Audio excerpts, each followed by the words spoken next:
Chief Booster, I have a mission for your team. This is a direct order from the country's president. Do it as much as possible, understand? Maotoridad na sabi ni Agent Amy sa pinuno ng spy division ng organisasyon. Yes, boss. Alertang sagot ng isa sa matandang chief kasabay ng pagyuko. Tanda ng paggalang nito sa nakatataas na persona ng fortress. Ibinigay ni Amy ang isang larawan ng babae kay Booster. Tinanggap naman yun ng Ginoo. Siya si Mary Gil Bautista, ang pamangkin ng presidente ng bansa. Nawawala siya 2 linggo na nakakaraan. Huli siyang nakausap ng kanyang pamilya noong December 8 na magpaalam siyang dadalo sa night out sa bahay ng isang kaibigan. Ngunit ayon sa kaibigan, pumunta si Miss Bautista sa bordelyo ng gabing yun, kasama ang isa sa mga wang. Nakita rin ang sasakyan ni Miss Bautista sa harap ng bordelyo na nagpapatunay na nagtungo siya roon bago mawala. Kailangan niyang malaman kung sino ang kasama ni Miss Bautista at kung bakit tumatanggi makipagtulungan ng bordelyo sa investigasyon. Kung may kinalaman ng lalaking wang sa pagkawala ni Miss Bautista, huwag kayong magdadalawang isip na hulihin siya. Maliwanag? Mariing sabi ni Agent Amy dito.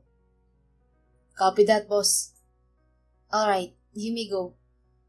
Magalang na nagpaalam si Booster bago lumabas ng opisina ni Amy. Dumiretso naman ito sa sariling opisina at pinatawag ang mga agent ng spy division sa conference room. We have a new mission. Panimula ng Ginoo bago idikit ang larawang ibinigay ni Amy sa whiteboard. Siya si Mary Gil Bautista, pamangkin siya ng presidente, at kailangan natin siyang hanapin. Meron tayong 2 lead para masundan ang bakas niya, ang Bordelyo de Wangzi at isang tao mula sa Wang family. Any of you na familiar sa 2 to? Chief, nagtaas ng kamay si Agent Pigeon. Muli siyang nagsalita nang bigyan ng hudyat ng Ginoo. Kung hindi ako nagkakamali, ang Bordelyo de Wangzi ay isang nightclub na matatagpuan sa Red District. Ayon sa narinig ko, yan ang pinakamalaking gusali sa lugar na yun. Okay, good. Ikaw ang itatalag ko sa lugar na yun, Agent Pigeon. Alamin mo kung ano nangyari kay Miss Bautista sa bordelyo noong December 8. Alamin mo rin kung sino ang kasama niya at kung bakit tumatanggi makipagtulungan ng bordelyo sa investigasyon. Noted, Chief. Sang-ayon ni Agent Pigeon. Tungkol naman sa mga wang, anong nakalap mong impormasyon, Dolphin? Tanong naman ng Chief sa isa nitong agent na abala sa harap ng laptop habang nasa meeting. Ayon sa nakalap ko pong impormasyon, isa sa may impluwensyang pamilya sa bansa ang mga wang, at may nag-iisa silang anak na lalaki. Sangkot na sa iba't ibang krimen ng anak ng mga wang, pero dahil sa impluwensya ng pamilya nito, lagi itong nakakalusot sa batas. Nagagawa rin nilang burahin ang mga record ng lalaki para manatiling pribado ang pagkakakilanlan nito sa publiko. Alright, Squirrel and Snake. You'll be assigned in spying Wang family. Find out who's their son and his relationship with Miss Bautista. That would be all for now. Meeting adjourned. Walang sinayang na oras si Avalyn, o mas kilala bilang Agent Pigeon ng Fortress, at sinimulan agad ang bagong misyon na inatang sa kanya. Nagtungo siya sa Red District upang magmasid mula sa malayo sa Bordelyo de Wangzi. 3 araw ang ginawa niyang pagmamasid bago nakuha ang buong istruktura ng gusali. Ang higpit naman ng security sa gusaling to. Komento ni Avalyn nang makita ang mga security camera na nakatutok sa iba't ibang direksyon mula sa gamit niyang teleskopyo. Mahigpit din ang pagbabantay ng mga gwardya sa pintuan. Maliban sa full body inspection, dumadaan din ang mga customer sa metal detector. Nakikita pa niyang inaalis ng mga customer ang suot na alahas at idadaan yan sa isang machine. Napansin din niya ang anino ng mga security guards na pabalik-balik sa huling palapag. Mas marami yon kumpara sa mas mababang palapag. Okay. Saad niya kasabay ng malalim na butong hininga at pagbaba sa hawak na teleskopyo. Ang kailangan ko lang gawin ay makapasok sa gusali nang hindi napapansin ang presensya ko. Sandaling nalunod sa malalim na pag-iisip si Avalyn. Ngunit agad sumilay ang kakaibang ngisi sa labi niya nang mapansin ng grupo ng mga kababaihan. Nasa 10 ang bilang ng mga ito at dadaan sa pwesto niya patungo sa bordelyo. Halata sa pananamit at kilos ng mga babae ang trabahong gagampanan ng mga ito sa loob ng bordelyo. Nang dumaan ang grupo, kaagad niyang hinila ang isang babae sa hulihan. Kaagad niya itong pinatulog bago pa ito lumikha ng ingay. I'm sorry, miss. Kailangan ko lang hiramin ang mga damit mo. May pagmamadali niyang kinuha at isinuot ang maikli nitong damit, pulang wig at manipis na telang tumatakip sa mukha nito. Sakto naman na magkasukat ang kanilang mga paa kaya nagamit niya rin ang high heels na babae. Nang masigurado niyang maayos na ang kanyang itsura, nagbigay muna siya ng update kay Dolphin na siyang magmamonitor sa kanilang posisyon. Agent Pigeon speaking. Papasok na ako sa Bordello de Wangsi. Pakikuha na lang ng mga gamit ko rito. Bubuksan ko ang tracker para mabilis niyong makita ang mga gamit ko. Hindi ko sila pwedeng dalhin sa loob dahil sa higpit ng seguridad sa gusali. Gagawa na lang ako ng paraan para makapagbigay ng update sa'yo. Saad niya sa kabilang linya gamit ang connecting device ng Fortress. Noted on that, Pigeon. Nang maputol ang tawag, sumunod si Avaline sa grupo. Nahabol niya ang mga ito sa bungad ng gusali. Lumapit sa dalawang bantay ang tumatayong leader ng grupo. Magandang gabi. Kami ang mga bagong recruit na entertainers sa Bordello. Nariyan ba si Madam Larusa? Saad nito. Humagod ang tingin ng dalawang gwardiya sa grupo ng mga kababaihan. Ngunit nagtagal ang tingin ng mga ito kay Avaline. Mayumi naman siyang kumaway para batiin ang dalawa. Kaagad umiwas ng tingin ng mga ito sa kanya. Halatang hindi kinaya ang alindog niyang litaw na litaw sa suot na damit. Nasa loob si Madam, pero hindi kayo maaaring pumasok nang hindi dumadaan sa masusunod pagsusuri. Istriktong sabi ng isang bantay. Sige, walang problema. Sagot ng leader. Nagsimulang kapkapan ng dalawang gwardya ang mga babae. Halatang sinasamantala ng mga ito ang pagkakataon para haplusin ang katawan ng mga kababaihan. Humisi naman ang dalawang bantay nang si Avaline na ang kakapkapan. Halatang excited ang mga ito na hawakan ang katawan niya.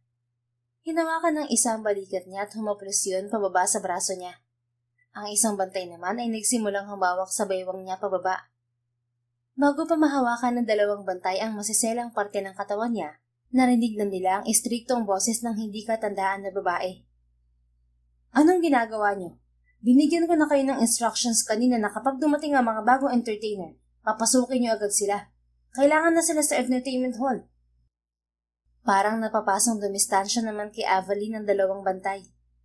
Bahagyang yumuko ang mga ito sa bagong dating na babae. Pasensya na po, Madam Larusa. Dinodoble lang po namin ng pag-iingat. Katwiran ng isang bantay. Hindi ito pinansin ng babae at bumaling sa grupo nila.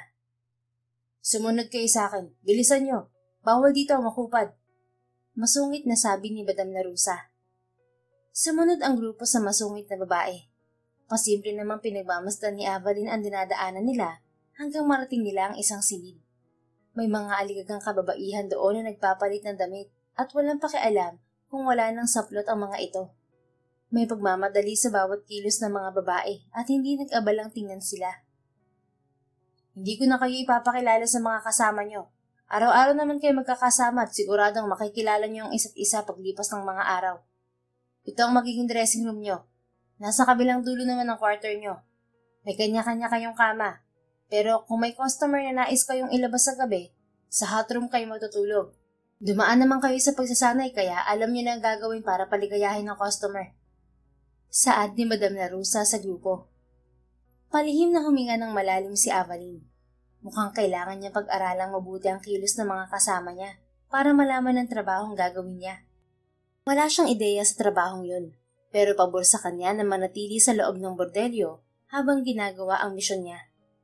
Mas mabuti na rin yun para hindi paghinalaan ang totoo niyang pakay sa lugar. Madali lang naman siguro magpanggap na entertainer. Mabilis naman siyang matuto at magagawa niya ng paraan kung may customer na gusto siyang ilabas. Mag-serve muna ng inumin ng mga bago. Ito ang isuot niyo. Muling sabi ni Madam Larusa sabay turo sa magkapares na pulang bra na may crystal bead na palamuti at boyleg. Huwag niyo munang aalisin ang takip niyo sa mukha niyo. Kailangan niyo munang maging misteryosa sa mga customer para manabik sila sa inyo. Bilis, kilos na! Mabilis sumunod ang mga baguhang babae at kumuha ng susuotin ayon sa mga sukat ng mga ito. Kumuha rin si Avaline at nagbihis kasama ng mga babae. 15 minuto, nasa gitna na sila ng entertainment hall at nagsiserve ng inumin sa mga customer. Miss, 3 beer pa rito! Sigaw ng isang customer kay Avaline. Coming, sir. Sagot niya rito bago kumuha ng beer at dinala sa mesa nito. Here's your order, sir. Saad niya bago ibaba ang 3 beer sa mesa ng mga lalaki. Salamat, miss. Nakangising sabi ng lasing na lalaki sabay tapik sa pisngi ng puwet niya. Mahigpit na nagdikit ang mga ngipin ni Evelyn. Muntik na niyang ihampas sa lalaki ang hawak na tray kung hindi niya lang napigilan ng sarili. Pinapaalala na lang niya sa sarili ang dahilan kung bakit siya naroon. Welcome, sir. Peke siyang umiti at mabilis siyang umalis sa mesa ng lalaki. Napunta siya sa dulong bahagi ng entertainment hall kung saan may 4 na lalaki ang tahimik na umiinom.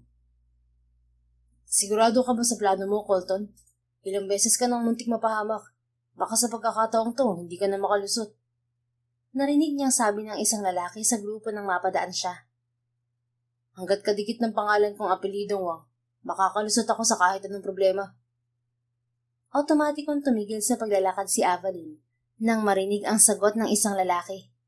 Ang pamilya Wang ang isa sa kanilang lead para mahanap si Mary Kay.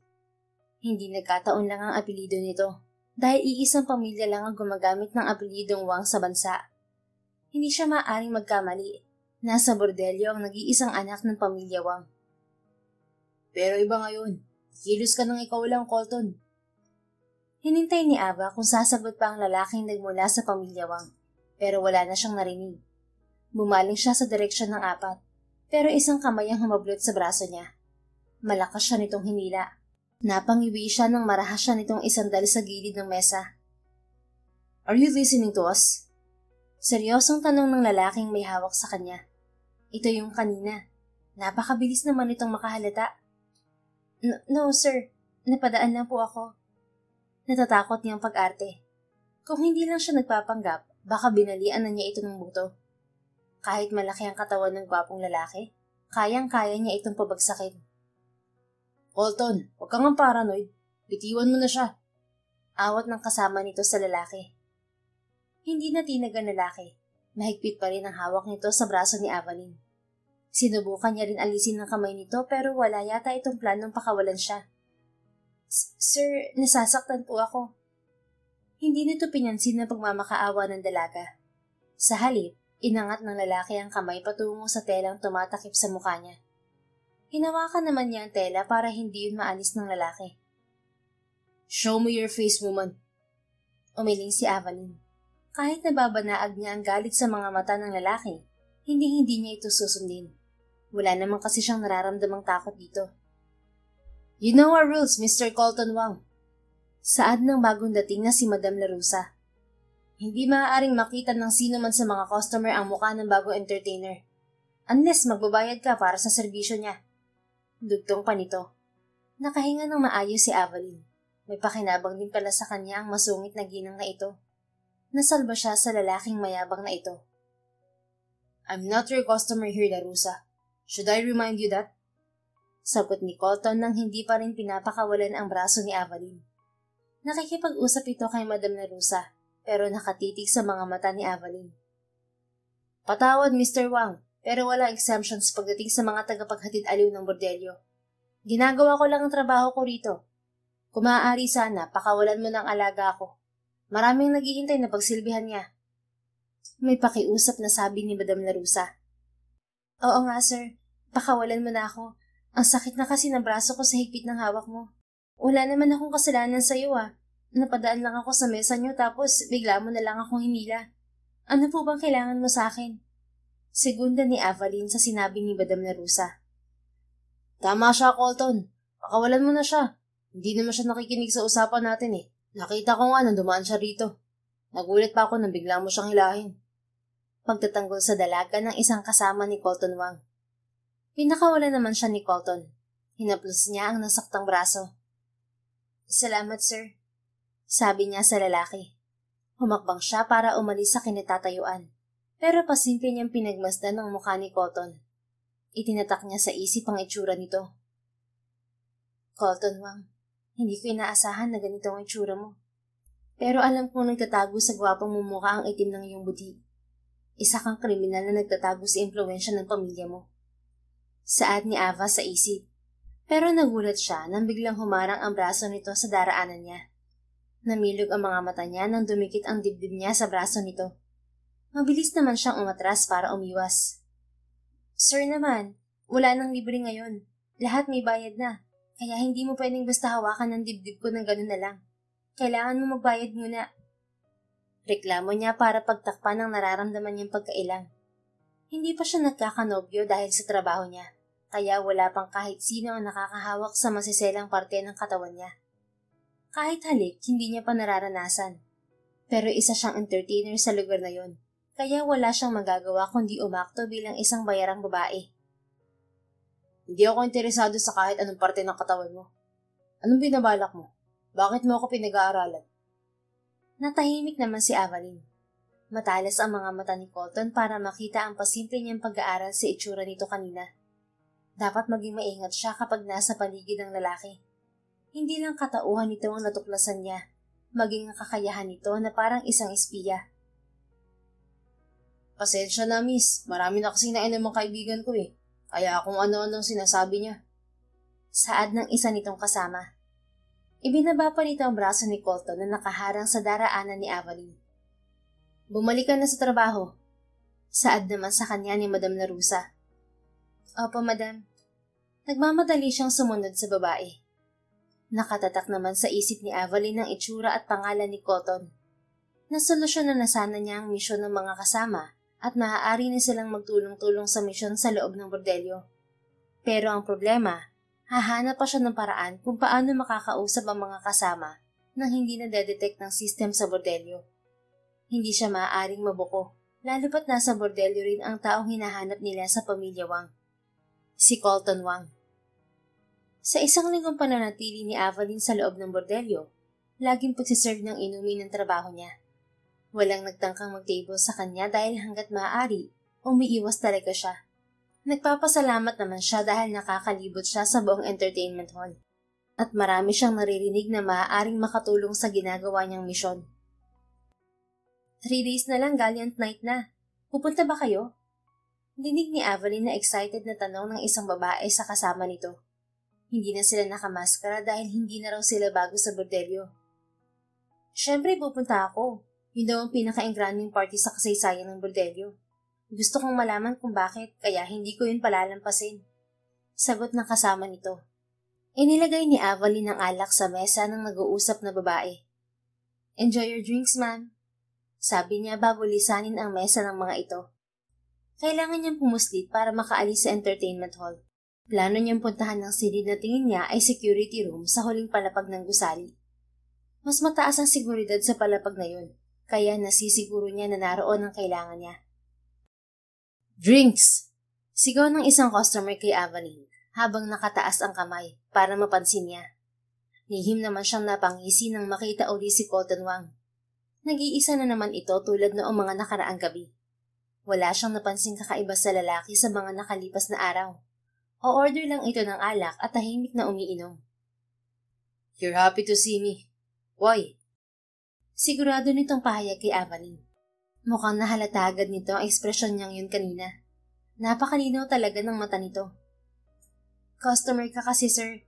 Masaya ako kasi lagi ka bumabalik dito at kumikita kami ng malaki mula sa'yo. Ano pong drinks mo ngayong gabi? Martini. Tipid nitong sagot nang hindi siya nilulubayan ng tingin.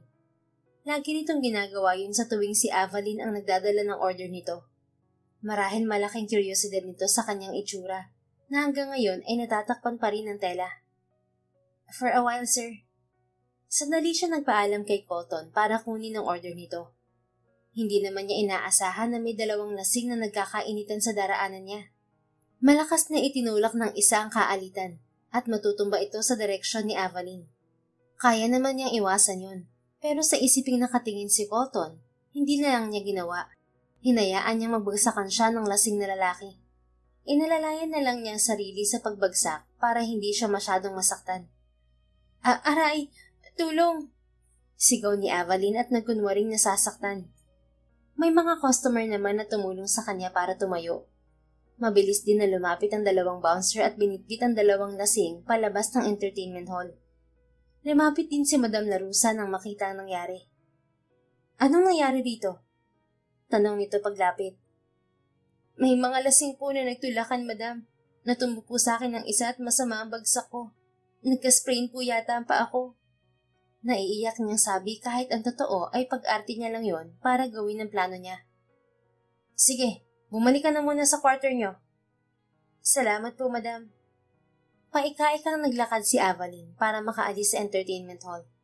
Ngunit humarang sa kanya si Colton bago pa siya makalabas. Nagulat man, pero hindi niya pinahalata. Pasensya na po, sir. Ibang server na po magdadala ng inumin mo. Nasprain po kasi ang paa ko. Kailangan ko magpahinga. Magalang niyang sabi sa pag-aakalang yun ang pakay nito sa kanya.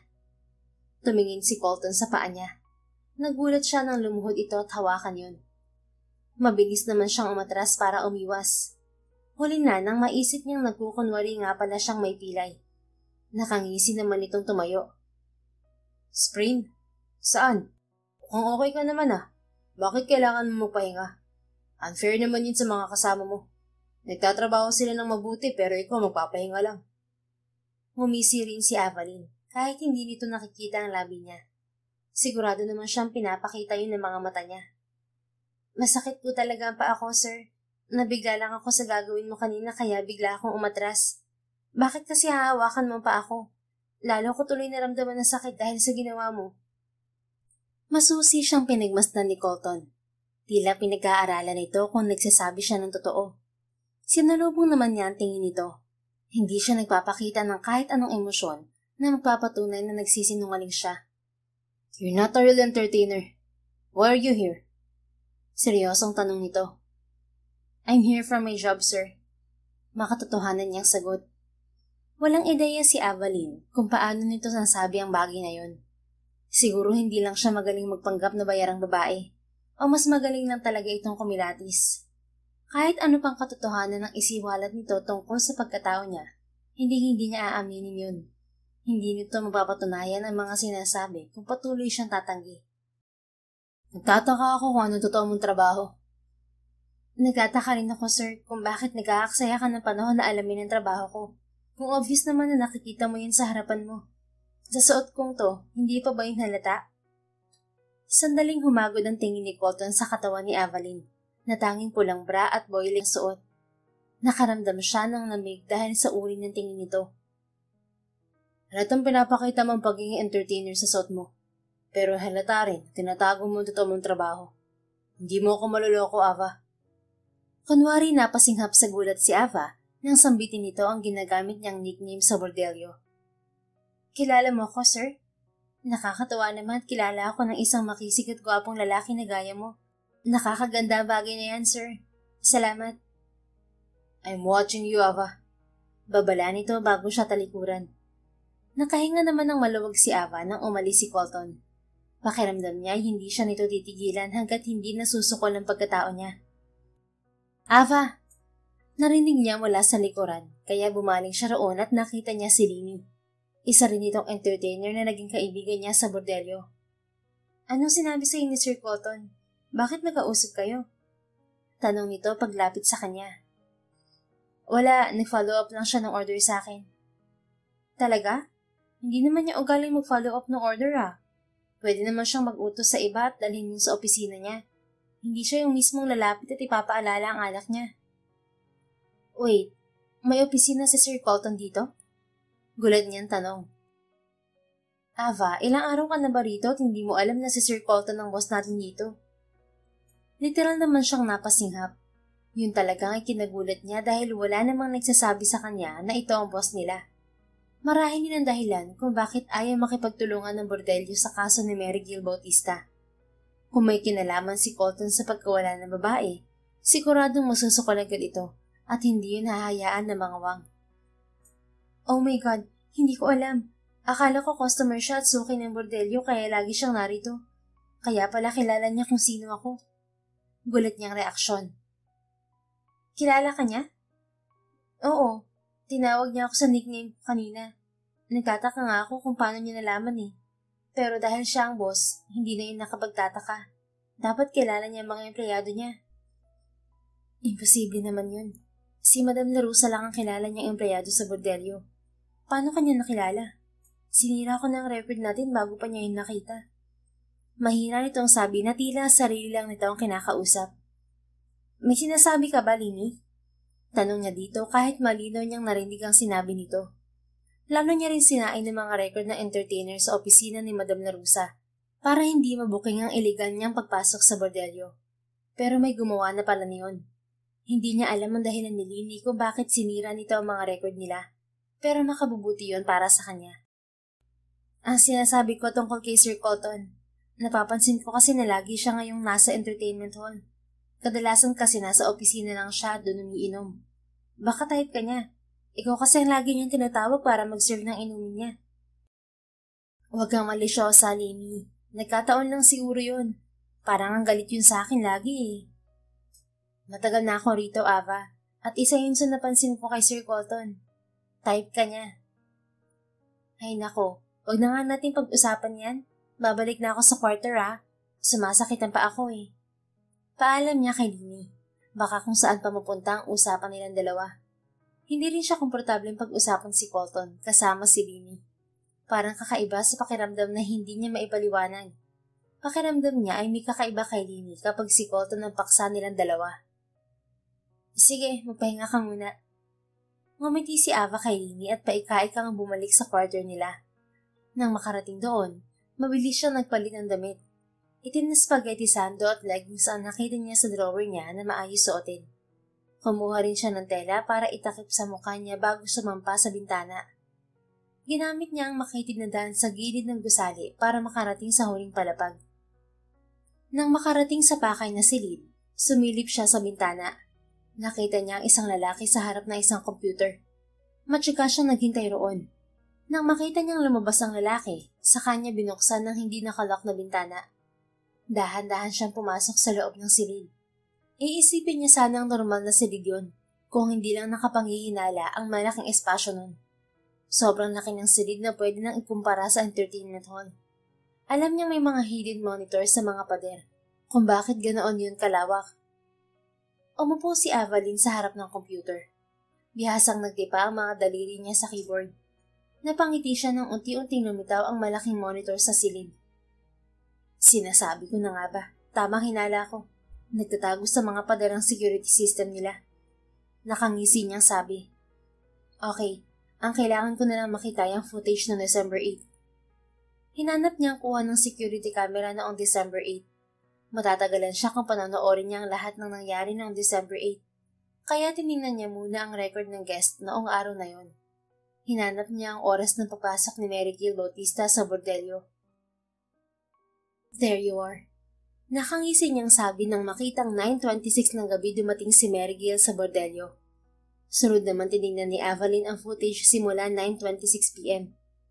Nang makita ang image ni Mary Gil, sinundan na niya lahat ng kilos nito. Wala itong kasama, pero may sumalubong na isang lalaki rito.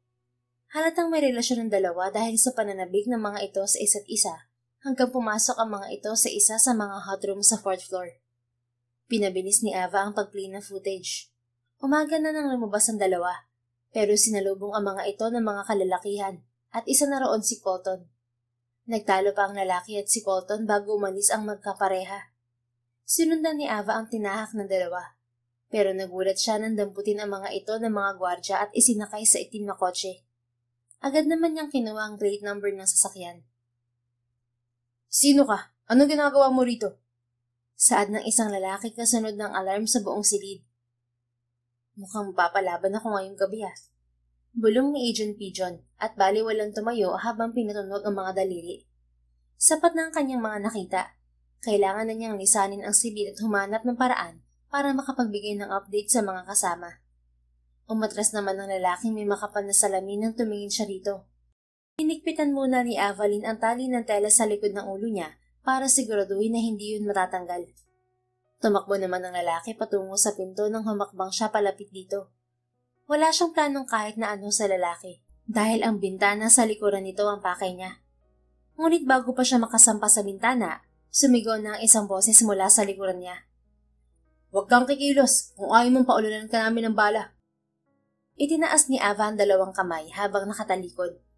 Naramdaman naman niya ang paglapit ng lalaki mula sa likuran. Hinawakan nito ang braso niya, pero mabilis siyang kumilos. Inikot niya ang sariling braso at dinakot din ang braso ng lalaki. Pinilipit niya ang kamay nito at mabilis kinuha ang baril bago itutok sa ulo nito. Hindi nakakilos ang lalaki.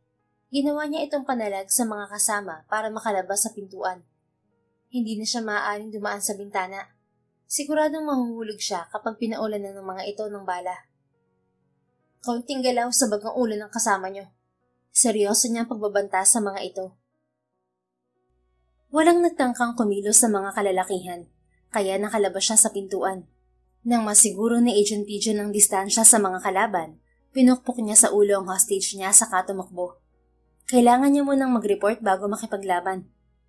Napatras si Ava nang makita ang makakasalubong ng mga kalaban.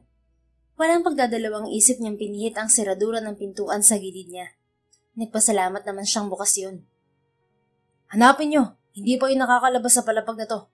Tingnan niyo ang bawat silid dito. Narinig niya sigaw ng isang lalaki bago niya isinara ang pinto. Nakita ni Ava ang isang malaking kama sa gitna ng silid. Lumapit siya roon at kinuha ang kumot sa ibabaw niyon. Inalis niya ang takip sa mukha niya. Ginulo niya rin ang buhok bago ibalot ang kumot sa katawan niya. Maya-maya, narinig niya ang katok sa pintuan. Nagtungo siya roon habang hila-hila ang kaputol ng kumot na nakatakip sa katawan niya. Humihikab niyang hinarap ang lalaki sa pintuan. May kailangan ka ba? Hindi alam ni Ava kung sino ang mas nagulat sa kanila ng lalaki. Namimilog ang mga mata nitong nakatingin sa kanya habang siya'y namukaan ito na isa sa mga lalaking kumuha kay Mary Gill at sa lalaking kasama nito. She asked you. Answer her. Natuod si Ava nang marinig ang boses sa likuran niya. Humigpit ang hawak niya sa kumot nang lumapit ito sa kanya. Wala po, sir. Pasensya na po. Nakayokong sabi nito bago umalis. Nanatiling nakatayo si Ava sa harap ng pintuan. Dumaan sa gilid ng mukha niya ang braso ng lalaki sa likuran niya at sinara ang pinto. Nakatuon lang sa pinto ang kamay nito, kaya bahagyang dumikit ang katawan nito sa likod niya. Napalunok siya nang maramdaman ang init ng katawan nito. Ngayon, ako naman ang magtatanong sa'yo. Anong ginagawa mo sa silid ko pagkatapos kong marinig ang alarm sa floor na to? Bago pa tumaas ang paghihinala nito sa kanya, tumingin na siya sa lalaki habang may malungkot na ekspresyon. Muntik nang mawala ang peke niyang ekspresyon nang makilala niya ito.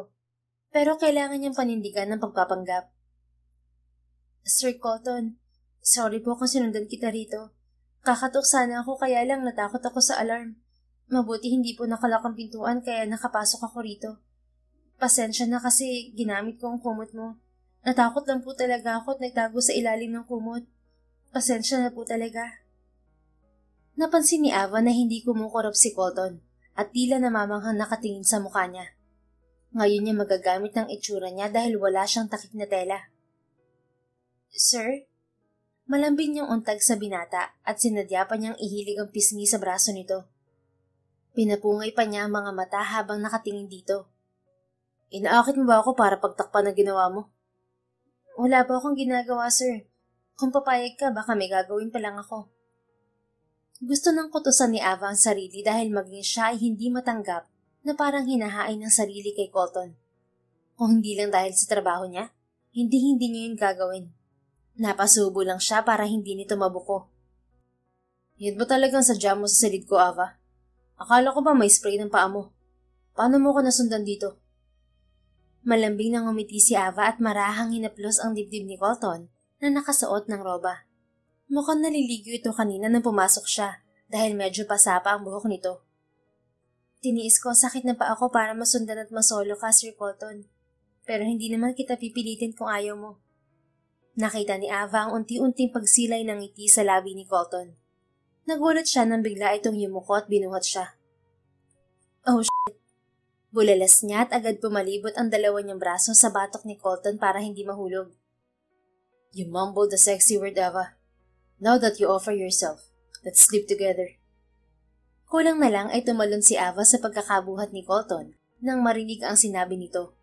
Pero hindi na niya nagawang makapalag nang ihagi siya nito sa ibabaw ng kama at daganan. Tanging kumot na nakabalot sa katawan niya ang namamagitan sa kanilang dalawa. Sir Colton, iniwas niyang mukha nang hahalikan siya nito, kaya dumapo ang labi nito sa pisngi niya. Tumugon naman ang puso niya sa halik na yon.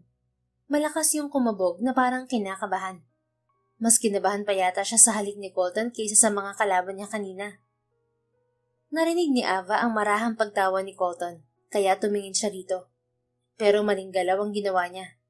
Nanatili ang maliit na distansya sa mga mukha nilang dalawa, kaya aksidente rin na naglapat ang mga labi nila. Nangilog ang mga mata ni Ava at umiwas, pero sinapon ni Colton ang mukha niya at muling hinalikan sa labi. Para siyang naniga sa pagkakahiga at hindi niya alam kung paano magre-react sa halik ng lalaki. I knew it. You're not a real entertainer. Sinasala ang mga babaeng pumapasok sa bordelyo. Hindi ka makakapasa sa pagsusulit kung isa kang birhen at hindi ganyan ang reaksyon ng isang bayarang babae kapag hinahalikan, Ava. Saad ni Colton nang bahagya itong dumistansya sa kanya. Ngunit ramdam niya pa rin ang marahang pagdampi ng labi nito sa labi niya. Sa oras na yon, nabisto na talaga siya ni Colton. Ngunit hindi pa rin siya aamin kahit nabuko na siya. Nagulat lang ako, sir. Nasanay kasi akong alak ang siniserve sa'yo at hindi ang sarili ko. Ang bilis mo kasing kumilos. Nasanay pa naman ako sa dahan-dahan na galaw para mas kapanapanabik. Katwiran niya. Then prove it to me. Kiss me. Alam ni Ava na napasubo na talaga siya at hindi pwedeng umatras. Tinitigan na lang niya ang mukha ni Colton. Kumukuha siya ng lakas ng loob sa gwapo nitong mukha. Baka maghimala at magawa niya ng tama ang paghalik dito. Kailangan niyang makuha ang loob ni Colton. Dito niya makukuha ang kasagutan sa pagkawala ni Mary Gale. Kahit ibang lalaki ang kasama ng babae, kailangan niya pa rin alamin kung bakit naugnay ang nag-iisang anak ng Wang sa issue. Nang makaipon ng lakas ng loob, inilapat ni Ava ang labi sa labi ni Colton. Sa una, para lang niyang tinitikman ng mga labi nito. Masuyo at tila nagpapasabik. Hindi niya namalayan na tuluyan na siyang nalunod sa ginagawa. Nagiging mapang-arok ang kanyang mga halik na hindi pinalampas ni Colton. Tumugon ito sa ginagawa niya. Mapusok at nag-aalab ang itinumbas nitong halik sa kanya. Tuluyan siyang nakalimot at tuluyan rin niyang inihain ang sarili kay Colton. Nang gabing yun, pinatunayan niya kay Colton ang paghihinala nito na hindi siya isang bayarang babae. Dahil kahit hindi niya sabihin, isinuko naman niya rito ang puring iniingatan niya. Hindi makapaniwala si Colton habang pinagmamastang natutulog si Ava sa kama niya. Nakatulog ito matapos ng ginawa nila. Naghinala na talaga siya sa pagkatao ni Ava simula nang una niya itong makita. Lagi niya itong pinagmamasdan sa malayo at pinag-aaralan ng mga kilos nito. Nalaman niya din ang pangalan nito dahil sa pagmamasid niya. Alam niya nagpapanggap lang ito sa mga entertainer ng bordelyo. Pero hindi lang niya napatunayan ng hinalang yun, kundi napatunayan din niyang isa itong birhen. Bakit pinasok mo ang lugar na to, Ava? Anong sadya mo rito? Kapag natuon ang paningin niya sa'yo, siguradong papahama ka rin tulad ng babae rito. Sabi ni Colton kahit hindi siya nito naririnig. Sandali niyang pinagmasdan ng maamo nitong mukha bago umalis sa kama. Sinuot niya ang roba at kinuha ang cellphone sa ilalim ng upuan. Spare phone niya yun para hindi ma-detect ng system sa bordelyo ang pakikipag-usap niya sa labas ng gusali. Nagtungo siya sa veranda ng kwarto niya at tinawagan ng isa sa mga kaibigan niya. Colton, madaling araw na. Bakit ngayon ka lang tumawag? Kanino ka pa iniintay ang tawag mo? Sagot nito sa kabilang linya. Pasensya na. Naging abala lang ako. May problema ba, Arwin? Colton, laman ngayon ng balita ang pagkawala ni Mary Gale Bautista at ang tinuturong suspect ay ang nag-iisang anak ng mga Wang. Hindi nila kilala kung sino ang anak ng mga Wang, Arwin. Walang kwentang nalalaman nila. Colton, alam mo ang totoo. Marami na mga krimen na may kinalaman ng anak ng mga Wang. Presidente ng bansa ang kalaban nila ngayon. Kapag nagkabistuhan, isusuko ka nila. Anong gagawin natin? Ginawa ko ang lahat, Armin. Sinubukan kong mawala sa anino nila. Pero hanggang dito lang yata ang kaya kong gawin. Ito lang yata ang papel ko sa buhay. Isang panakip butas. Colton, sumusuko ka na ba? Huminga ng malalim si Colton. Tumingin siya sa direksyon ng kama kung saan nakahiga si Ava. Wala sa sariling napangiti siya sa dalaga. Sa pagkakataong doon, gusto pa niyang lumaban. Naramdaman niyang may pag-asa pang makawala sa anino ng mga taong umampon sa kanya. Hindi ako susuko, Arwin. May gusto akong protektahan. Pero magagawa ko lang yun kung mapoprotektahan ko ang sarili ko. Kailangan ko makalaya sa pamilya Wang. Hindi na ako papayag na muling magdusa sa kasalanan ng anak nila. Sabihin mo lang kung anong pwede kong gawin para sa'yo, Colton. Salamat, Armin. Kailangan ko ang tulong mo para malaman kung sinong babaeng pakakasal sa akin ni Daddy. Nasa bordelyo siya, di ba? Akala ko ba may hinala ka kung sino siya? Nagkamali ako ng hinala. Hindi si Ava babaeng yun. Alam ko nagtatago lang siya sa bordelyo para malaman ang mga kilos ko. Kailangan kong malaman kung sino siya bago pa siya magsumbong kay Daddy. May ginawa ka ba na maaari mo ikapahamak, Colton? Masaya ako sa ginawa ko, Armin. At ngayon ko lang naramdaman na buhay ako. Makahulugan niyang sagot. Narinig niya ang butong hininga ng kaibigan sa kabilang linya. Sige, gagawin ko kung anong makakaya ko. Pero hindi ko agad may ipapangakong resulta. Ayos lang. Pwede ka rin ba magpadala ng sasakyan sa kakahuyan bukas? Kung plano mong tumakas, hindi ka makakatakas sa daddy mo. Alam mo yan. Kailangan mo ng malakas na backup bago magawa yun. At alam mo rin na hindi pa ganun kalakas ang kapit ko sa pulisya. Baguhan pa lang ako. Nababahala nitong sabi. Ramdam na ramdam niya ang pag-aalala ni Armin sa kanya. Alam ko, yun na lang ang gawin mo para sa akin. Salamat, Armin. Sagot niya bago putulin ang tawag. Bumalik si Colton sa loob ng silid. Muli niyang inilagay ang cellphone sa ilalim ng unan at humiga sa tabi ni Ava. Niyakap niya ito. I cherish this moment with you, Ava. Kahit naghihinala ako sa pagkatao mo, hindi may kakaila na gustong-gusto kitang pagmasdan. Tama ako. Napakaganda mo. At ang kagandahan niya na hindi nababagay sa lugar na to. Bulong niya bago pumukit. Nagpahila siya sa antok ang nararamdaman at tuluyang nakatulog sa tabi ni Ava. Kinabukasan, nagising si Ava ng mag-isa sa silid ni Colton. Bumalikwas siya ng bangon, pero napangiwi siya sa sakit sa pagitan ng kanyang mga hita. Ava, napakabobo mo. Bakit iminigay mo ang sarili mo kay Colton? Hindi na yun parte ng trabaho mo. Sermon niya sa sarili. Sinabunutan pa niya ang buhok dahil sa kagagahang ginawa niya kagabi. Pero nagustuhan mo naman ang nangyari at hindi ka nagsisisi sa ginawa mo. Nag-enjoy ka pa nga eh. Kontra ng kabilang isip niya. Nababaliw ka na talaga, Ava. Umalis siya sa ibabaw ng kama habang hawak ang kumot. Isa-isa niyang pinulot ang mga damit na nakita niyang nagkalat sa sahigat sa ibabaw ng kama. Nasaan na pang itaas ko? Inalis niya ang mga unan sa ibabaw ng kama nang hindi niya iyon makita sa sahig. Natigilan naman siya nang makita ang isang cellphone roon. Mabilis niyang kinuha ang cellphone at binuhay. Thanks God. Saad niya nang wala yung password at nakumpirma niya rin na hindi yun konektado sa system ng bordelyo. Kaagad niyang kinontak si Dolphin para sabihin ang natuklasan niya sa bordelyo. Hindi niya narinig ang boses nito nang tanggapin nito ang tawag. Hello, Dolphin. Si Pigeon to. Saad niya. Pigeon, mabuti tumawag ka. Nalaman ni Snake at Sphero na ang nag-iisang anak ng mga wang ay ang may-ari ng bordelyo at dyan siya naglalagi. May mga illegal siyang transaction sa loob ng bordelyo at isa na rin ng prostitution. Salamat sa impormasyon, Dolphin. Nakita ko na ang footage ng security camera ng bordelyo noong December 8. May mga lalaking kumuha kay Mary Gill noong December 9 around 8 a.m. Ito ang plate number ng sasakyan nila. Sinabi niya kay Dolphin ang plate number na nakita niya sa footage ng camera. Got it. Saad nito habang narinig niya ang mabilis nitong pagtipa sa keyboard. Found your location, Pigeon. Masayang dugtong pa ni Dolphin. Good job, Agent Pigeon. Dinig naman ni Ava na sabi ng boses ni Chief Booster sa background. I'll report this to Boss Ami. Bumalik ka na sa headquarters. Ang grupo na ni Captain McLaren ang bahala sa pag-rescue kay Mary Gill. Dugtong nito patukoy sa kapitan ng rescue operation ng Fortress. Noted, sir. Pagkatapos ng tawag, kusa ring nawala ang call history sa cellphone dahil sa gamit na software ng Fortress. Binalik niya ang cellphone sa ilalim ng unan at muling hinanap ang damit niya. Nang hindi niya yun makita, kumuha na lang siya ng isang t-shirt sa closet ni Colton. Nagmamadali naman siyang lumabas ng maisuot ang damit.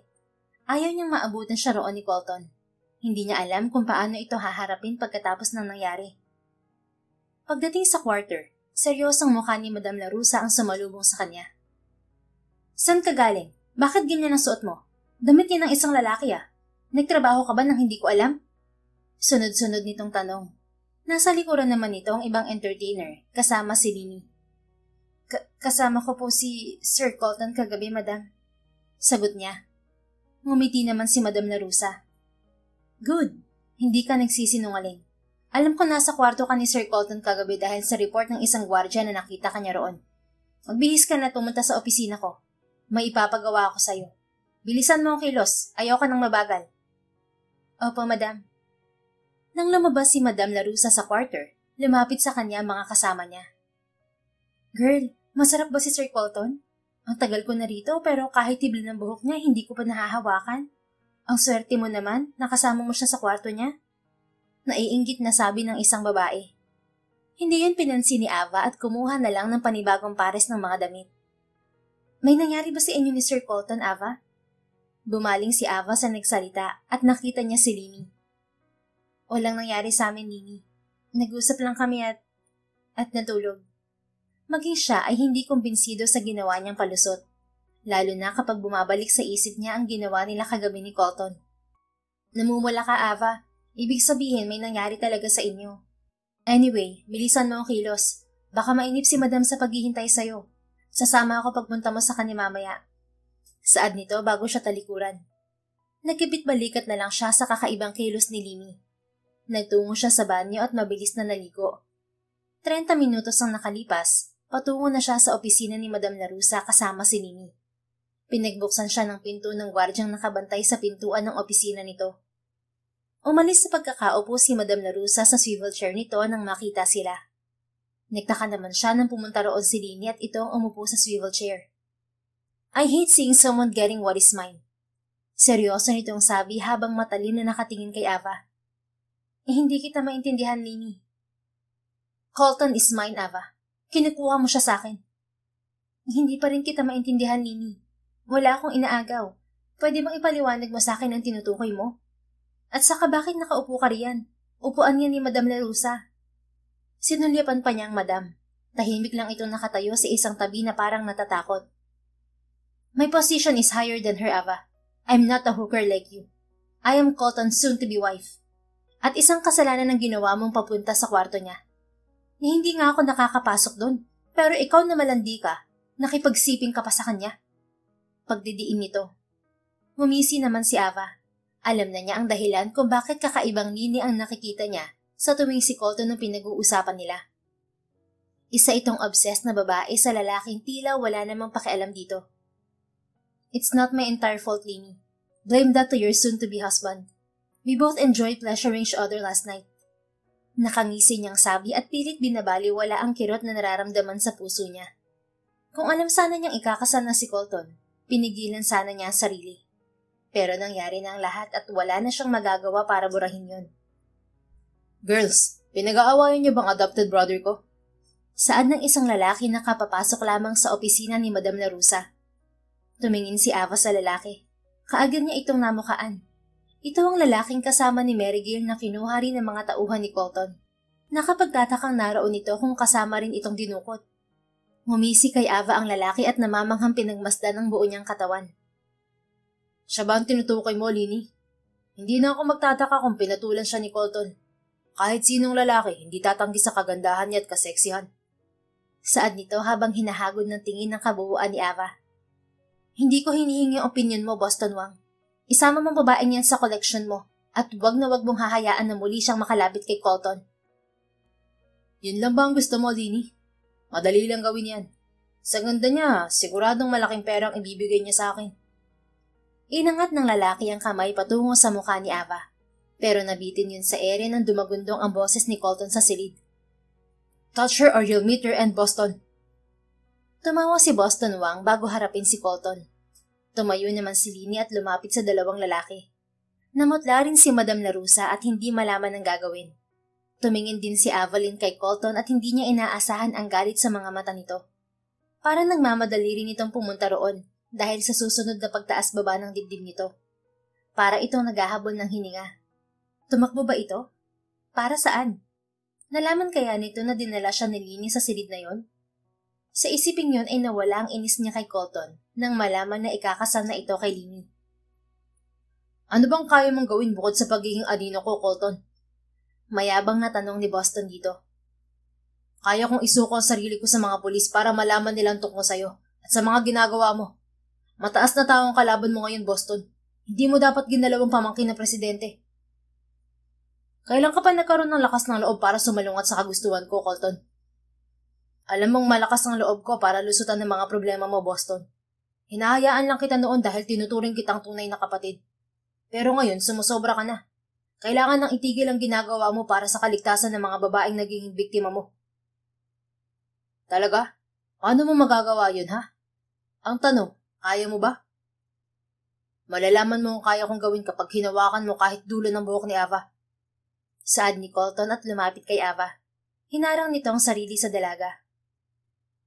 Colton, nababaliw ka na ba? 2 araw na lang magaganap na ang Gallant Night. Ikakasal na tayo sa araw na yun. Pero nagagawa mo pang ipagtanggol ang babaeng bayaran na yan sa harapan ko? Galit na sabi naman ni Nini. Wala akong pakialam, Nini. Bakit hindi na lang si Boston ang pakasalan mo? Total, siya naman ang legal na wang. Ikaw ang gusto ko at mangyayari ang kasal sa ayaw at sa gusto mo. Kung kailangan kong patayin ng babaeng yan, gagawin ko. Mawala lang ang balakid sa kasal natin. Determinado ang sabi ni Nini. Kung hindi makakaalis si Ava sa bordelyo ngayon, walang kasal na magaganap. Sige, papayag ako. Ipapahatid ko siya sa labas ng gusali para Hindi pwede. Sansala naman ni Boston kay Nini. Walang nakakalabas sa bordelyo nang walang pahintulot ni Daddy. Dugtong nito. Kasal ko nakasalalay dito, Boston. Mas mahalaga ang koneksyon ng pamilya ko kaysa sa babaeng yan. Okay, bahala ka. Kapag may nangyaring hindi maganda, kasalanan mo. Sagot ng lalaki. Whatever. Inirapan ito ni Nini at muling itinuon ng atensyon sa kanila ni Colton.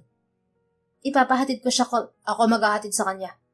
Putol ni Colton sa sasabihin ni Nini. Sige, pero magsasama ka ng mga tauhan ko. Tumutupad ako sa pangako, Nini. Babalik ako pagkatapos kong ihatid sa labas ng gusali si Ava. Tinitigan ni Nini si Colton bago masamang tumingin kay Ava. Umalis na kayo bago pa magbagong isip ko. Saad nito, pero may pagbabanta ang masamang tingin. Hinawakan naman ni Colton ang braso ni Avaline at hinila siya palabas ng opisina ni Madam Larusa. Tuloy-tuloy lang ito sa paglalakad at ilang liko na ang ginawa nila sa mga pasilyo, hindi pa rin ito tumitigil. Pilit namang sinasabayan ni Ava ang malalaki nitong hakbang. Sandali, sir. Saan mo ba ako dadalhin? Hindi ito sumagot, kaya nagpaubayan na lang siya habang kinakabisa ang daan hanggang makarating sila sa mapunong lugar. Nasaan na tayo, sir? Parte pa rin ba ito ng bordelyo? Muli niyang tanong habang nililibot ang tingin sa paligid. Ava. Tumingin naman siya kay Colton, pero sinalubong nito ng halik ang labi niya. Bago pa siya makapag-react, huminto na ito sa paghalik sa kanya. Kailangan mong umalis sa lugar na to. Masuyo nitong sabi. Kakaibang Colton ang nakikita ni Ava ngayon. Ang Colton na nakilala niya ay laging seryoso at madalas ay walang emosyon. Pero ang Colton sa harapan niya ay punong-puno ng emosyon. Nasasalamin niya sa mga mata nito ang kalungkutan habang pinagmamasdan ang mukha niya. Ngunit nagpapakita ng tipid ng ngiti ang mga labi nito. Tila nasisiyahan ito, pero at the same time ay nalulungkot din. Patawad sa nagawa ko kagabi. Hindi ako nag-ingat at pinagsisihan kong nasaktan kita. Pero salamat. Dahil sa nangyari, nalaman ko ang buhay na gusto kong tahakin. Salamat dahil pinaranas mo sa akin ng kasiyahan na hindi ko inaasahang mangyayari sa buhay ko. Salamat, Ava. Niyakap siya ni Colton at marahang hinalikan sa noo bago muli siyang pinakawalan. Sundan mo lang ang daan na yan. May susundo sa iyong itim na sasakyan. Lumayo ka sa lugar na to at kalimutan ng lahat ng nangyari dito. Isipin mo hindi nag-e-exist ang bordelyo. Naiintindihan mo? Kumirot ang puso ni Ava nang makita ang sakit na rumihistro sa mga mata ni Colton. Pinipilit nitong ipakita ang ngiti sa labi, ngunit hindi naman nito maitago ang kalungkutan sa mga mata. Gusto mo rin ba ang kalimutan kita, Sir Colton? Muli nitong hinaplos ang kanyang pisngi at malungkot ng ngumiti. Hindi ko hihilingin na kalimutan ng kahangahangang babaeng tulad mo, Ava. Pero kung makabubuti sa'yo, pakiusap, kalimutan mo na rin ako. Sige na, umalis ka na. Hindi ako pwedeng magtagal dito. Wala akong tiwala sa kanila at alam kong susundan nila ang pag-alis mo. Mag-ingat ka. Paalam, Ava. Masaya akong nakilala ka. Ito lang ang tanging magagawa ko para sa'yo. Mabilis na halik ang ginawad nito sa labi niya bago bumalik sa daan na tinahak nila kanina. Colton! Tawag ni Ava rito. Tumigil naman si Colton at muling humarap sa kanya. Avalyn Conley ang kumpleto kong pangalan. Hanggat naaalala mong pangalan ko, hindi kita kakalimutan. Kapag ayos ng lahat, hanapin mo ako at kilalanin natin ang isa't isa simula sa umpisa. Masaya rin ako nakilala ka, Colton. Ngumiti naman si Colton at muling nagpatuloy sa pag-alis. Bumutong hininga naman si Ava nang mawala sa paningin niya si Colton. I'm sorry, Colton. Akala ko tapos na ako rito. Pero hindi pa pala. May dapat pa akong gawin dito. Saad niya habang hawak ang cellphone na palihim niyang dinukot sa bulsa ni Colton kanina. Ginamit niya yun para tawagan si Dolphin. Dolphin, si Pigeon to. Hindi niya agad narinig ang boses ni Dolphin sa kabilang linya. Siguradong may ginagawa pa ito sa laptop para alisin ang bug sa gamit niyang cellphone. Hindi mahirap makita na may ibang software ang cellphone na yon. Pero dahil naging apprentice ni Boss Amy si Dolphin, magagawa nito ng paraan na alisin yon. Don, na-disconnect ko na ang bug sa gamit mong cellphone, Pigeon. Ligtas na ang pag-uusap natin ngayon. What's up? Wika nito matapos ang ilang minutong pananahimik sa kabilang linya. Thank you. You're welcome. Please go ahead with your report. Nakilala ko ng nag-iisang anak ng mga Wang. Si Boston Wang. Si Boston din ang kasama ni Mary Gill ng gabi bago siya mawala. May adopted son din ng mga Wang. Si Colton Wang. Si Colton ay nakatakdang ika-2 araw mula ngayon nagaganapin sa bordelyo. Siguradong magtitipon-tipon dito ang buo niyang pamilya at magandang pagkakataon yun para hulihin natin silang lahat. Report niya. Noted. Kailangan ko lang makapasok sa security system nila. Buksan mo ang connection mula sa loob. Okay, copy. Tatawagan na lang kita sa mabubuong plano ng grupo, Vision. Copy that, Dolphin. 2 araw ang nakaraan. Naganap ang malaking selebrasyon sa bordelyo. Ang hindi inaasahang kasal ni Colton at Lini. Hindi naman nagpapakita ng kahit anong emosyon si Colton. Nagpaanod na lang siya sa daloy ng seremonyas. Napipilitan lang siyang gawin yun para sa kaligtasan ni Ava, na hindi nga niya pinapakinggan ang sinasabi ng judge sa harap niya. Sa gitna ng seremonyas, isang malakas na sigaw ang narinig sa buong bulwagan. Bitiwan niyo ako! Bakit niyo ba ako dinala rito? Aray! Masakit! Ano ba? Bumaling sa hulihan si Colton nang marinig ang pamilyar na boses. Tumingin din ang mga bisita sa nangyayaring komosyon sa bungad ng bulwagan. Bakit narito ang babaeng yan? Galit na sabi ni Lini sa mga tauhan na hawak-hawak sa magkabilang braso si Ava. Hindi naman maitago ang kaba sa itsura ni Colton para sa dalaga. Wala siyang ideya na bumalik sa bordelyo si Ava.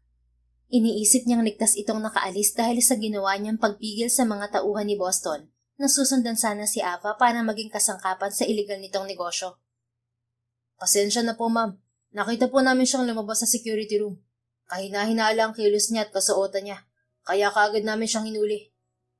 Mga gunggong, dapat sa kulungan niyo dinala ang babae niyan at hindi rito.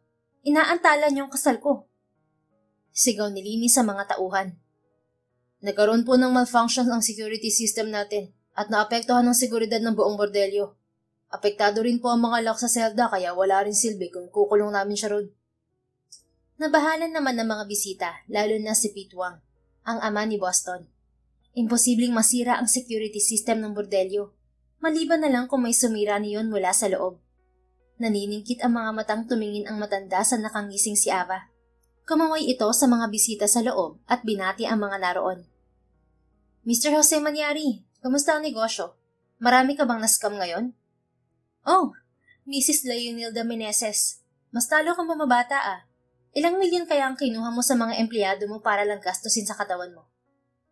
Mr. Kringkong, marami bang kalahi mo nakipag-deal sa peke mong negosyo? Mr. Liam Burt, kamusta ang posisyon mo sa Burt Enterprise? Hindi pa ba nila alam na ikaw ang nagpapatay sa dating may-ari para makuha mo ang kumpanya? Mr. Oscar manahimik ka! Pigil ni Pete Wang sa iba pang sasabihin ni Ava. Hindi pwedeng malaman ng iba ang mga sikreto ng mga business partners ng pamilya Wang. Tumayo si Pete at galit na hinarap si Ava. Ikaw ang sumira sa system ng bordelyo. Patayin yung babae niyan. Isa siyang espiya. Galit na utos ni Pete Wang sa mga tauhan. Mabilis namang kumilos si Colton at lumapit kay Ava. Hinarang nito ang sarili sa dalaga. Hindi ako papayag. Mamamatay muna ako bago niyo siya masaktan. Seryosong sabi ni Colton.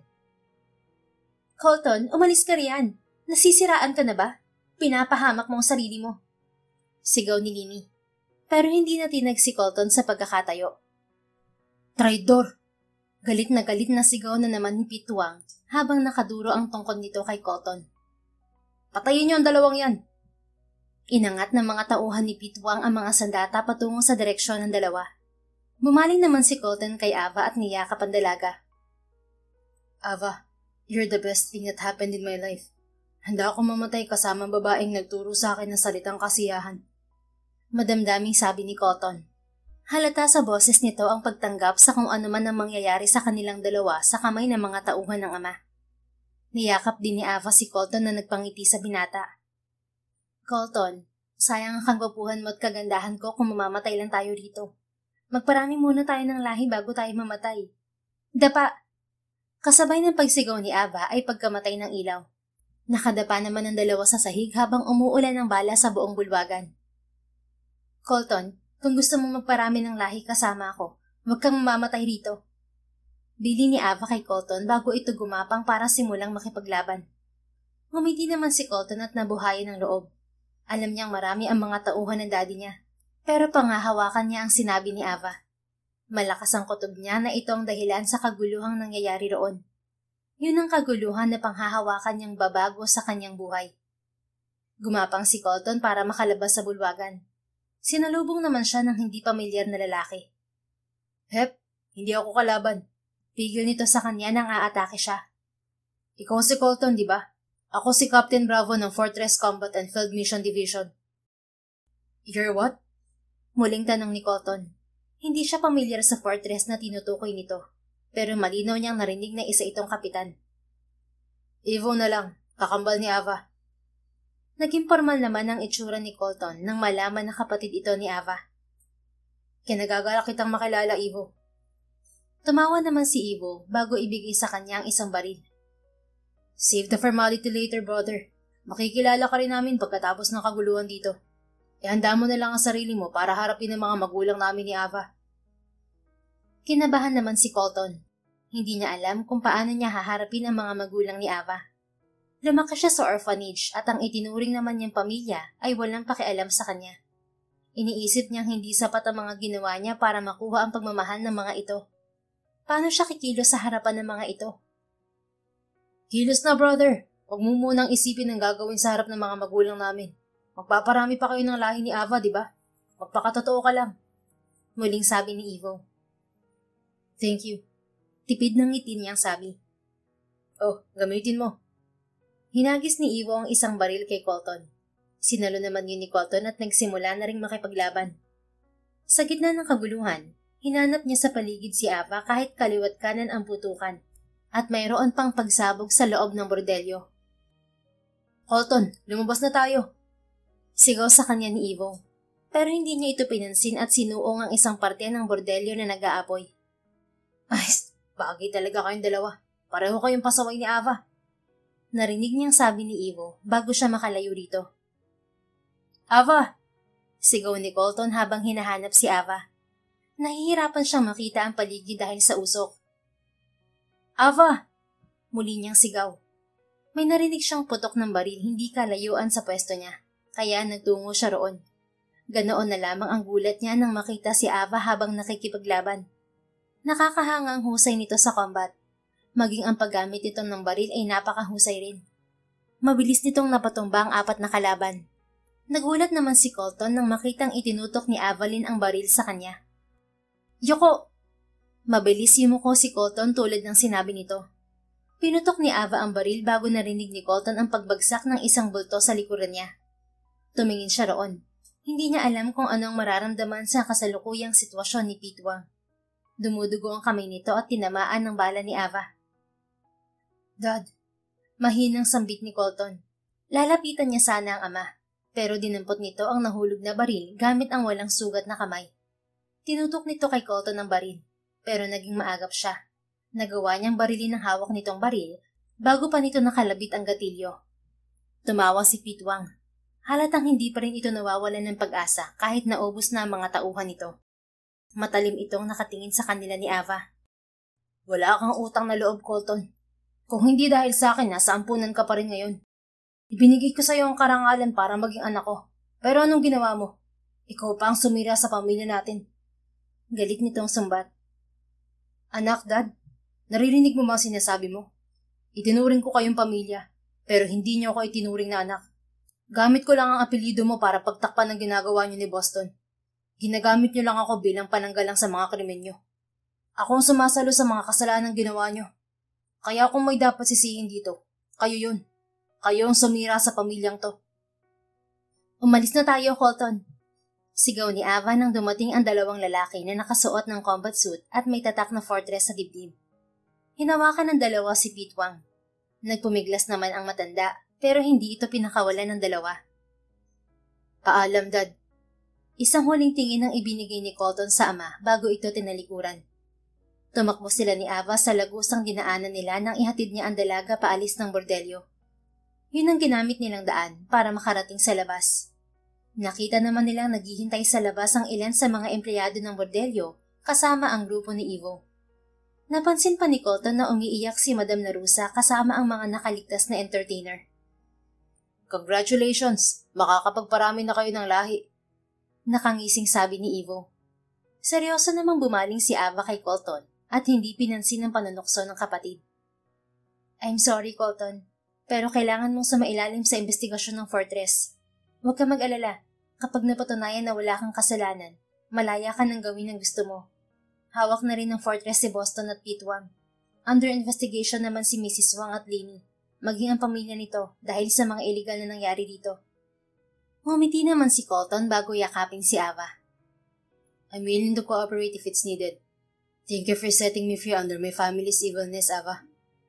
Gumanti ng yakap si Ava kay Colton. I'm pretending as one of the Bordelio's entertainers for a mission. I'm sorry kung ikaw ang una kong pinaghinalaan. Pero napatunayan kong mabuti kang tao at napatigil sa pagsasalita si Ava nang marinig ang tawa ni Colton. Ngayon alam ko na kung bakit nangahas kang pumasok sa security room sa top floor. Isa kang agent at may mission ka. Yeah, yun talaga ang rason ko. But you ended up in my room. I'm sorry for getting your innocence in a hard way. Ngumiti naman si Ava. Nakita mo ang kaya kong gawin, pero hinayaan kitang gawin yun sa akin. Don't be sorry for the thing I allowed you to do, Colton. It was amazing, yet painful. Magaan namang hinalikan ni Colton ang noo ni Ava habang nakayaka pa rin dito. Naudot lang ang kanilang pagmumoment dahil sa isang tikim. Naghiwalay ng yakap ang dalawa at tumingin sa kumuha ng atensyon nila. Mona, narito ka rin pala? Katatapos na ng rescue operation niyo kay Miss Bautista at sa ibang babae na kasama niya, di ba? Narito ba ang buong mong team? Akala ko grupo lang ni Ivo ang tumulong sa amin dito. Sunod-sunod na tanong ni Ava sa isang tauhan ni Captain McLaren na nagmula sa rescue operation team. Ako lang ang narito. Kailangan ni Captain Bravo ng sniper, kaya hiniling niya kay Captain McLaren na sumama ako sa operasyon bilang backup. Ava, hindi ko hiniling na sumama siya. Nagkusa siyang sumama sa operasyon dahil nag-aalala siya sa akin. Kontrang sigaw naman ni Ivo na halatang inaasar si Mona. Nainis si Mona. Mabilis nitong kinasa ang hawak na rifle at pinaputukan ang lupa sa paanan ni Ivo. Gulat namang nagmarcha si Ivo habang umiiwas sa bala. Hey, itigil mo yan! Mas mataas pa rin ang rangko ko sa'yo, Mona. Sigaw ni Ivo pero may ngiti sa labi. Tumigil naman si Mona at muling tumingin kay Ava. Ako na lang ang maghahatid sa kanya sa Fortress Agent Pigeon. Sasama ako sa sasakyan ni Snake at Squirrel. Muli nitong sabi. Salamat, Mona. Pasensya na rin sa kakulitan ng kapatid ko na yan. Crush ka siguro niyan kaya lagi kang inaasar. Magpasalamat siya dahil mataas ang ranggo niya sa akin. Kung hindi, isa na akong kriminal na agent ng Fortress ngayon. Nakasimangot na sagot ni Mona. Umalis na tayo, Mr. Colton Wang. Lumapit naman si Colton kay Ava. Hinalikan nito ang pisngi ng dalaga bago bumulong. Ligtas ba ako sa kanya? Natawa naman si Ava. Mabait si Mona, kay Ivo lang siya masungit. Bulong niyang sagot dito. Okay, magkikita pa naman tayo, di ba? Oo naman. Malawak nang ngumiti si Colton. Good to hear that. Siya nga pala, ibabalik ko lang ang cellphone mo. Sorry kung dinukot ko yan sa'yo. Pero dahil sa phone mo, nagkaroon ako ng komunikasyon sa mga kasama ko at nakabuo kami ng plano para mahuli ang mag-amang Wang at ang mga kasama nila. Apology accepted, my love. Tinanggap nito ang cellphone at mabilis na hinalikan ang labi niya. You're an amazing woman, Ava. I really love you. Natigilan si Ava at hindi agad nakasagot. Napakabilis naman ni Colton. Ganoon ba kadali para masabing mahal mo ang isang tao? 2 weeks pa lang silang magkakilala. Posible ba yun? Baka na-inlove yun sa kanya dahil birhen siya. Pero kinilig siya sa sinabi nito. Nakaalis na si Colton at ang grupo ni na Snake at Squirrel. Pero nakatayo pa rin siya at pinoproseso sa isip ang sinabi ni Colton. Bumalik lang siya sa realidad nang marinig ang boses ni Ivo. Matalas ang memorya mo at mabilis kang mag-isip. Pero sa salitang I love you lang parang tumigil na ang mundo mo, kambal. Ngayon ka lang ba sinabihan ng I love you? Lagi mo namang naririnig sa amin ni Daddy yun ah. Tumikim naman si Ava para alisin ang bikig sa lalamunan niya. Para kasing magbubuhol ang mga salita niya dahil sa bilis ng tibok ng puso niya. Siguradong pagtatawanan siya ni Ivo kapag nabulol siya. Ilipat mo na lang sa Fortress Shelter ang mga nakaligtas. Babalik na ako sa headquarters. Saad niya bago iwan ng kambal. Hindi na niya pinansin ang mga pahabol nitong panunokso sa kanya. 3 months later, naging controversial ang pagkakakidnap ng mga wang at pagkakarescue ng Fortress sa pamangkin ng presidente ng Pilipinas. Kaya naman labis-labis na karangalan na naman yun para sa organisasyon. Napag-alaman nila na dapat pala ibibiyahe na si Mary Gail patungong ibang bansa para isama sa mga babaeng ibebenta ng mga wang. Yun ang isa sa negosyo ng mga wang. Hindi alam ni Boston Wang na pamangkin ng presidente si Mary Gail. Hindi nito alam na si Mary Gail ang magiging dahilan ng pagkakabuwag ng sindikato ng mga ito. Nagkaroon ng news blackout noong nakidnap si Mary Gail. Yun ang utos ng presidente upang makagalaw ng maayos ang Fortress na hininga nito ng tulong para iligtas si Mary Gail. Napatunayan naman ng Fortress na inosente si Colton at walang kinalaman sa mga iligal na gawain sa loob at labas ng bordelyo. Sinabi rin ng binata ang lahat ng nalalaman nito tungkol sa mga iligal na negosyo ng pamilya Wang. Habang buhay na pagkakabilanggo naman ang hatol sa mag-amang Pete at Boston Wang. Inatake naman sa puso si Mrs. Wang, dahilan kaya binuwian ito ng buhay. Umalis naman sa bansa ang buong pamilya ni Lini matapos nilang makapagpiyansa sa kinasasangkotang gulo. Humingi ito ng permiso sa korte na makapag-travel at nangako na babalik sa oras ng trial. Sa kasalukuyan, pinili ni Colton na manatili sa Fortress Headquarter at tumulong sa Internal and Invention Chamber kung saan kasama nito ang mga magulang ni Ava at Ivo bilang mga inventor. Tapos si Colton ng engineering, kaya madali para sa kanya na matutunan ang ginagawa ng mga magulang ni Ava. Hey, ano yan? Pukaw ni Ava sa atensyon ng tatlo nang pumasok siya sa chamber. Iniwan ni Colton ang ginagawa at sinalubong siya ng yakap at halik. Sunod-sunod naman tumikim si Avolo, ang ama ni Ava. Huwag mong kainin ang anak ko sa harapan namin, Colton. Hindi yan dessert. Tandaan mo, nanliligaw ka pa lang ah. Biro nito. Nahihiya namang kumamot ng batok si Colton at ngumiti. Sorry po, hindi ko lang pumatis ang kagandahan ng anak nyo. Manang-mana po kasi sa'yo si Ava, Sir Avolo. Taas noo at proud naman na bumaling si Avolo sa asawa sabay ngiti. Pinalo naman ito ng asawa sa braso. Naniwala ka naman, binibiro ka lang niya. Saad ng ina ni Ava. Mom, Dad, labas muna kami ni Colton ha.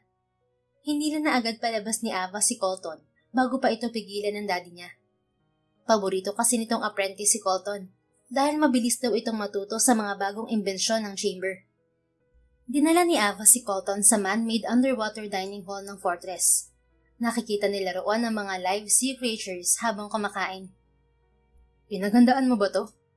Nakangiting tanong ni Colton habang nakatingin sa maayos na setup ng mga pagkain sa mesa kung saan sila umupo. Actually, kanina pa sana kita yayain dito para kumain. Nagkaroon lang kami ng emergency meeting kaya na-late ng konti. Tungkol saan ang meeting nyo? Tungkol sa mga kasong hawak ng Fortress at napag-usapan din namin ang tungkol sa mga bagong recruit. Pinapayagan din namin na sa mailalim sa pagsasanay ang mga civilian na nakaligtas sa kaguluhan at nakatira sa Fortress Shelter. Nakakahanga ang Fortress. Maraming oportunidad na pwedeng piliin para makatulong sa mga kapwa. Pagtulong ang hangarin ng Fortress, kaya salamat at naisipan mong maging parte ng organisasyon. Kung nasan ka, naroon din ako. Isa pa, masayang kasama ang mga magulang mo. Pakiramdam ko, nagkaroon ako ng totoong mga magulang sa katauhan nila. Ituring mo na silang mga magulang dahil doon din pupunta yun. Mahinang sabi ni Ava. May sinasabi ka ba? Ha? Ang sabi ko, kumain na tayo. Nagugutom na ako eh. Kinuha naman ni Colton ang plato ni Ava bago yun lagyan ng mga pagkain. Saka nito ibinigay pabalik sa dalaga. Nakangiti namang tinanggap yun ni Ava. Salamat, Colton. Wait, ako na rin ang maglalagay ng pagkain mo. Ako na lang, Ava. Kumain ka na. No, I insist. Kinuha niya ang plato ni Colton at nilagyan ng mga putahe na naroon sa mesa. Pero pinili lang niya ang maliit na hiwa para magkasya sa plato. Inayos niya yon bago ibigay kay Colton. Hindi mo na to kailangang ayusin. Magugulo rin to kapag hinalo ko. Kibit-balikat lang naman ang isinagot ni Ava habang nakangiti. Natawa pa siya sa reaksyon ni Colton nang makita ang sinulat niya sa plato nito gamit ang mga pagkain. Oh damn, is this real? Bulalas nito. Mabilis itong lumapit sa kanya at ikinulong ang magkabila niyang pisngi sa mga palad nito. I want to hear it, Ava. Please say it.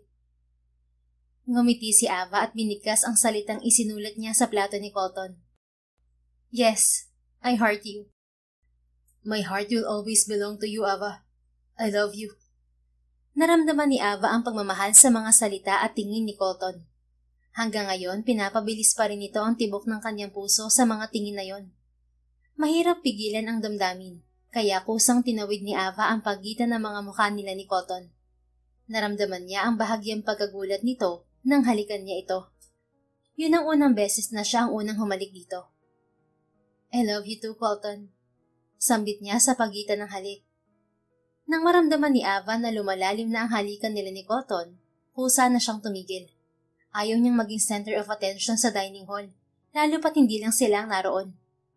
Pinagpatuloy na lang nila ang pagkain at nang matapos sila ay binalita na rin nila sa mga magulang ni Ava ang pagiging opisyal ng kanilang relasyon. Wala namang reaksyon ng mga ito dahil wala naman daw nagbago. Kahit hindi pa raw sila opisyal na magkasintahan, para na rin silang magkasintahan sa mga kilos at pananalita nila. Lumipas sa mga araw, linggo, buwan at taon na laging magkasama si Colton at Ava. Mas lalo nilang minahal ang isa't isa, kaya hindi rin nagtagal ay nagdesisyon silang magpakasal.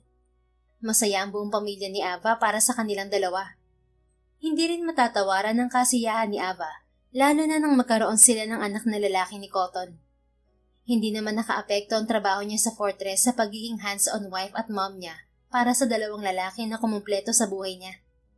Mas naging bihasa naman si Colton sa pag-iimbento ng mga gamit na kailangan sa Fortress sa tulong ng mga magulang ni Ava.